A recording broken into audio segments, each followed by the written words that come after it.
এবং বিএনপি যতই তাকে নেতা বানানোর চেষ্টা করুক, দেশের মানুষ দুর্নীতির বরপুত্র, হাওয়া ভবনের যুবরাজ তারেক জিয়াকে কখনো তাদের নেতা হিসাবে মেনে নেবে না। এটাই হচ্ছে বাস্তবতা। এবং তারেক রহমানের মতো দুর্নীতিবাজ যতদিন বিএনপির নেতৃত্বে থাকবে ততদিন বিএনপি আরও অপ্রাসঙ্গিক, আরও অপ্রয়োজনীয় হয়ে পড়বে এবং জনবিচ্ছিন্নতা স্বাভাবিক কারণে তাদের আসবে। বিএনপির কোনো নেতাই আওয়ামী লীগের কাছে গ্রহণযোগ্য না। আর তারেক রহমান আমাদের চেয়ারম্যান পার্টির ম্যাডাম অনুপস্থিতিতে উনি দল পরিচালনা করছেন। সুতরাং উনি মানলো কি না মানলো তাতে আমাদের বিএনপি কিছু আসে যায় না। বিএনপি ওনাকে মানে, দ্যাটস অল। এই দেশের জনগণ ওনাকে মানে, এটা তাদের সাহেব মানুক বা না মানুক, দেশের জনগণ ওনাকে মানে। সেটা আমরা বুঝবো কিভাবে?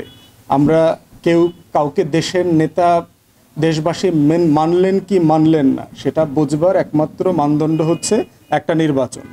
তো নির্বাচন কেন দিচ্ছেন না? শুধু তো জাতীয় নির্বাচন না, কোথাও নির্বাচন হচ্ছে না।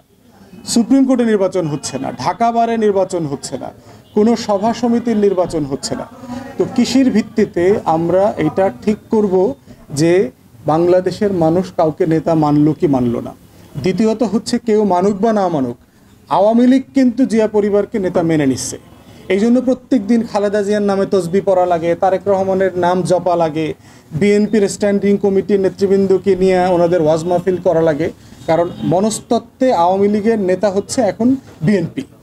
অতএব এই বাস্তবতায় হচ্ছে ওনারা এই ধরনের পাগলের প্রলাপ বকে যাচ্ছেন। দেশবাসী ডিসাইড করবে নির্বাচনের মাধ্যমে আসলে দেশবাসী কাকে নেতা মানলেন অথবা মানলেন না। বিএনপি হচ্ছে খুনি সন্ত্রাসীদের দল, মানুষ পুড়িয়ে মারার দল। ক্ষমতায় থাকতে কোনো কল্যাণ তারা মানুষের করেন। মিস্টার 10% দুর্নীতিবর পুত্র তারেক জিয়া আজকে যে দুর্নাম অর্জন করেছে, জনগণ থেকে বিচ্ছিন্ন হয়ে আছে।